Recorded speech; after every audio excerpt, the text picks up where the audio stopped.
Hi, my name is Bob Roth, and I'd like to welcome you to this short introduction to what Transcendental Meditation is and is not, a little bit how it works, some of the benefits, and how you would learn the technique. So we're all on the same page. I want to start right off with a very simple working definition of Transcendental Meditation. Number one, TM is a very simple technique. It's simple not because it's simplistic or a beginner's meditation, but because there's an elegant simplicity to the practice. Very profound, elegant simplicity to the practice. Number two, it's natural. There's no manipulation, there's no suggestion. Every human being can practice Transcendental Meditation as well as every other human being. Very simple to learn and very enjoyable to practice. Number three, it's effortless. Effortless in contrast to many other meditation techniques which involve concentration or control of the mind, trying to clear the mind of thoughts. This is completely effortless, as we'll see in a few moments. It's practiced 20 minutes twice a day, sitting comfortably in a chair with your eyes closed. It can be done, on a train, it can be done on an airplane, it can be done in a car if someone else is driving. But it can be it's just done sitting comfortably. It's a silent technique with your eyes closed. And this is what it's not. It's not a philosophy. I have no philosophy for you. When you learn Transcendental Meditation, no one's going to give you a TM philosophy of life. There's no philosophy whatsoever. It doesn't involve any change in lifestyle. You don't change your diet or anything. And the third thing is there's nothing to believe in. I want to emphasize that because sometimes people think, oh, when I learn to meditate, I have to believe in it for it to work. You can be 100% skeptical and the technique works just as well, the benefits are just as profound, as if you went into this thing thinking, oh, I believe in meditation, it's going to work. So there's no belief whatsoever. So to understand what Transcendental Meditation is, and to understand how it compares to other forms of meditation or self-development, I like to use the metaphor or the analogy of an ocean. You're on a small boat, you're in the middle of the ocean, out in the middle of the ocean, and all of a sudden you get these huge swells, these huge 40, 60-foot high waves, and you could think, oh my God, the whole ocean is in upheaval. Well, not really, because if you do a cross-section of the ocean, you see these little 40-foot high waves, and the ocean is like, in reality, a mile deep. And the ocean is active on the surface, but at the depth of the ocean, it is naturally silent. And it doesn't matter if those waves are 200-foot high waves. At the depth of the ocean, untouched, it is naturally silent. That's the nature of the ocean. Active on the surface, silent at its depth. And the analogy is our mind. The surface of our mind is the active thinking mind. All the things that we're thinking about all during the day. It's like the waves on the surface of the ocean. And I like to call it the gotta mind. I gotta do this, and I gotta do that, and I gotta call him, and I gotta call her, and I gotta make a list, and I gotta find the list, and I gotta make a new list, and I gotta get going, and I gotta slow down, and I gotta get to sleep, and I gotta wake up. I'm sure everybody's had a gotta mind at some point. And there's a natural inclination, a natural desire to have some inner calm, some inner clarity, some inner focus, some inner inspiration, some inner peace, some inner happiness. Natural. And the operative word there is inner. And the question is, where is that inner, and how do we get it? How do we get there? Deep within every human being, the mind of every human being, deep within all of us, is a level of the mind that is already calm, already settled, already wide awake. The ancient meditation texts use very big words. They say it's a source of our unbounded creativity, unbounded intelligence, happiness, focus, clarity. It's there. It was there. If it's there, it was there yesterday. It's there right now. It'll be there tomorrow. We've just lost access to it. We're stuck up here. We're stuck up on the surface gotta level. And Transcendental Meditation is a simple, natural, effortless technique that allows the active thinking mind to just, all of it, to just settle down and experience quieter levels of thought and quieter levels of thought, and then experience what has been called the source of thought, or the unified field of consciousness, or transcendent level of the mind, pure consciousness, within every human being. Now here's a question. How do we know during transcendental meditation that that's actually happening? How do we know something substantive is taking place? That we're not just imagining this? And we know from science. And why do we know from science? Because we know from science mind and body are not just interconnected. In many regards, mind and body are basically one. And if it's true that during transcendental meditation, your mind is just effortlessly, comfortably settling down, experience quieter and quieter levels of the mind, and then experiencing that source of thought, it must show up in a very profound and dramatic way during the meditation, and it must show up in the body. And I'm not going to go into all the details here. This is just a quick survey, but you can go to tm.org, you can, on this site, you can go to all the research that's been done. But basically what the research shows is that during transcendental meditation, your body gains a state of rest and relaxation in many regards deeper than the deepest part of deep sleep. And what that deep rest does, it allows the buildup of stress, fatigue, tension, anxiety to be dissolved, to be eliminated. When we get a state of deep rest, as I said, that allows the body to repair itself, there's a hormone, probably some of you have heard of, called cortisol. Cortisol is secreted by the adrenal glands, which sit on the kidneys, when we're anxious. So when we're anxious, the body secretes cortisol, and then when we secrete cortisol, we feel more anxious. It becomes this vicious cycle. Then we feel more anxious, more cortisol, more anxious, more cortisol. We get a good night's sleep, cortisol levels drop a bit. That's why we wake up feeling fresher in the morning. Research shows that 20 minutes of transcendental meditation, cortisol levels drop 30%. It's a significant reduction in this production of this anxiety hormone. Serotonin levels, a neurotransmitter, which is so-called the happiness neurotransmitter. There's an increase in serotonin. There's an increase in another hormone called prolactin, which is present when there's a feeling of well-being. Other research shows the results of this, the benefits of this, is a significant reduction in high blood pressure, in cholesterol, reduction in risk of heart attack, stroke, atherosclerosis, a reduction in all sorts of range of disorders like bipolar disorder, trait anxiety. In the last 40 years, there have been over 340 scientific studies published in independent peer-reviewed journals, including the American Medical Association's Journal, Archives of Internal Medicine, the American Heart Association's Journal, Stroke and Hypertension. Wide range of some of the most respected journals in the world have published research on transcendental meditation. The National Institutes of Health have provided $26 million to study the effects of transcendental meditation on stress and heart health.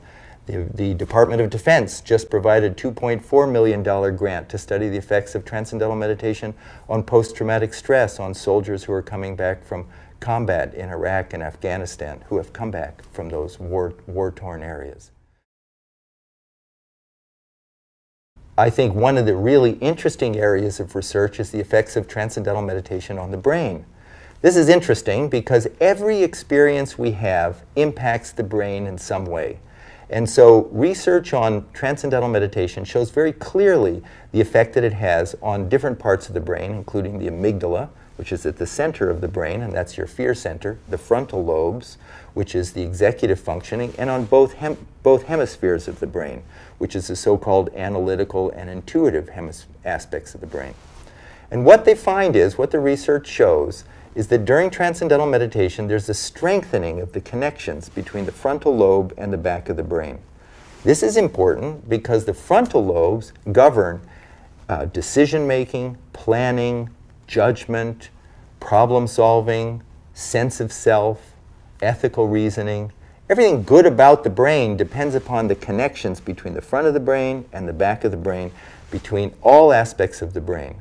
And stress rips apart, you could say, as if takes the frontal lobes offline. That's why, does a stressed person have good judgment? Does a stressed person solve problems, plan well? No, because the frontal lobe goes offline. During Transcendental meditation, those connections are strengthened. During Transcendental meditation, the connections between the left and right hemispheres of the brain are strengthened.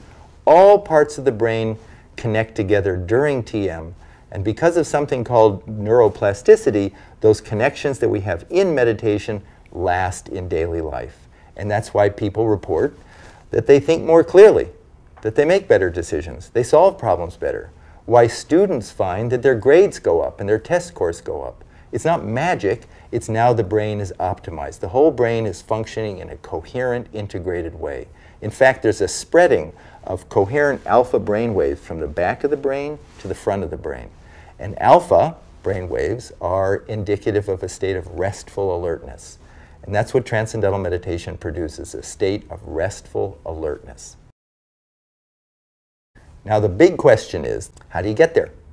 How do you go from the active thinking, gotta level of the mind to these quieter and quieter and quieter levels to that source of thought? And how do you get there effortlessly? I'm just going to touch on it now, the fundamental principles, and answer some questions about how we get from that excited, active thinking level of the mind to that quieter level, to that level of our mind which is there right now. I want to emphasize that. In theory, it's there right now. We don't have to muscle it. We don't have to believe in it. We don't have to clear our mind of thoughts. That's trying to stop the waves on the surface. We're accessing a level of our mind that's already calm. It's a wonderful experience. It's a blissful experience. It's a satisfying experience. And how do we get there?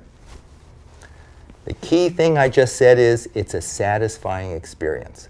I'm going to give you 3 examples of daily life of why that's important, and then tie it in with Transcendental meditation. You're sitting in a room and you're listening to some music, and it's dreadful music. Let's face it, it's really bad music.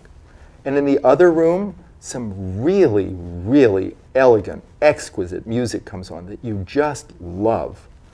Where's your attention go? You turn that off. I want to listen to that, right?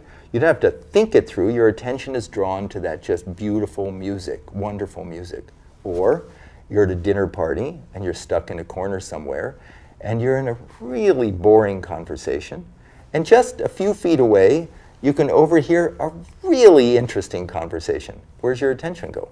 You're trying to pay attention, but you keep being drawn to that more fascinating conversation. Or, third example, you go on a vacation and you have 2 books. And the first book is boring, you can't read it. The second book is great, you're absorbed in it. Hours fly by. Those 3 examples are examples of what we call the natural tendency of the human mind to be drawn towards some field, something more satisfying. Absolutely spontaneously more satisfying. Inside is a field of great satisfaction. Source of thought, great, very charming field. In Transcendental meditation, we learn how to give the attention of the mind an inward direction. Instead of outward through our senses toward that nice music, that interesting conversation, that, is it hard to watch a great movie? No, your attention is drawn to it. So, but that all goes out through the senses. Now, like that cross-section of the ocean, we learn how to give the attention of the mind an inward direction, and automatically the attention is drawn, settled quieter and quieter and quieter levels, because quieter levels of the mind are increasingly more satisfying, more satisfying. It's like you teach a child how to dive. You say, honey, just stand like this, stand here, now get those initial conditions, bend over like that. The rest is automatic. Gravity, nature takes over. In the same way with Transcendental meditation, we learn how to give the attention of the mind an inward direction, and automatically the attention is drawn inward. And as the mind settles down, we notice our body gaining a profound state of rest and relaxation. That rest and relaxation releases stress, dissolves stress, rejuvenates the body, and then we're ready to go for the next 6, 8, 10 hours of our day or evening. So for the attention of the mind to settle down effortlessly in Transcendental meditation, we use a mantra. A mantra is a word or a sound that's used silently. That's number one, that has no meaning. If it had a meaning, then we're stuck on the surface. What does that mean? What does that mean? The intellect kicks in. It's also a word or a sound, used silently, that is positive. It's known to be positive, life-supporting. It's a good sound for the mind to settle down. It's a sound, a mantra has been used for thousands and thousands of years for just this purpose. Transcendental meditation is always taught one-to-one by a trained, certified teacher of TM. I need to emphasize that. This isn't Transcendental meditation is not a mass meditation. It's not something you learn out of a book, not something you get from a tape. The technique is taught over 4 consecutive days of about an hour to an hour and a half a day over 4 consecutive days. And the first day, always one-to-one with a trained teacher of Transcendental meditation, certified teacher. And at that time, what you learn from your teacher is you're given a sound, the proper mantra, proper vehicle for you to settle down, and you're taught how to use it properly. Both things are absolutely essential. This meditation dates back thousands and thousands and thousands and thousands of years. It predates all the isms. It's not a religion. It's not a philosophy. It's a universal human being practice. And from that tradition of Transcendental meditation, called the Vedic tradition of teachers, it has been passed on from teacher to student, teacher to student, teacher to student, always in an oral tradition over thousands of years. And the most recent great meditation teacher was Maharishi Mahesh Yogi. And Maharishi proceeded to teach and oversee the teaching of thousands and thousands of teachers of Transcendental meditation who know how to select the proper mantra, the proper sound for an individual, and how to teach them to use it properly. Without both, you basically are stuck. With both, then we know how to effortlessly settle down and experience quieter levels of thought, completely rejuvenate mind and body for a much healthier, more satisfying life. How does this differ from other forms of meditation? And for this, we look back to scientific research. Because as I said, research shows that every experience changes the brain. And basically, we know from science that there are 3 different major types of meditation. The first type of meditation is called focused attention. And focused attention is something like Zazen meditation or Vipassana meditation, any meditation that involves some concentration or control of the mind, trying to clear your mind of thought, trying to concentrate on your breath. It's like trying to stop the waves from moving. It's trying to stop the wave on the surface. So it's a focus, it's a concentration. The second type of meditation is called open monitoring. And that's a mindfulness form of meditation. And that's really how to emotionally disengage and just observe and be present and mindful of your environment or mindful of your thoughts. And that would just be like observing the rise and fall of the waves on the surface of your mind. Transcendental meditation does not involve any concentration, and it's not just an observational tool.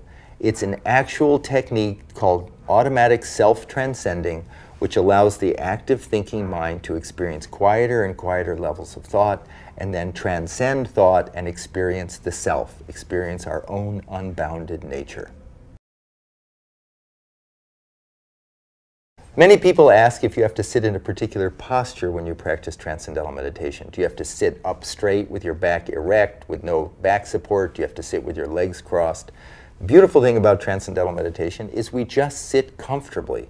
In a chair, we can sit up in bed, sit however we want, sitting up comfortably with the eyes closed. No particular posture is needed. And it looks just like this from the outside. So when you practice TM, you just sit comfortably. I'm a very skeptical person by nature, and when I heard about Transcendental meditation, when I attended an introductory lecture 45 years ago, at the end of the talk, I asked the teacher, how much of this do I have to believe in for it to work? Because I don't want to have to believe in anything. And the teacher told me that I could be 100% skeptical and the technique would work just fine. Now, she didn't have a cell phone, but she did have a pen, and she said, you don't have to believe in gravity. As a matter of fact, you can think Newton's laws of gravity is a complete joke. But if you drop, in this case, a cell phone, the phone falls. In the same way, we don't have to believe in anything to practice Transcendental meditation and to gain the benefits. And that's because we are hardwired for the experience. It is a mechanism, it's who we are. Transcendental meditation is just a simple, natural, effortless technique to give access to that calm, silent level of the mind that is always there, but is overshadowed because of the constant noise, crazy of the day. So there's no change in lifestyle, there's nothing to believe in, there's no philosophy. It's just a simple, natural, effortless technique that once learned, you carry with you for the rest of your life.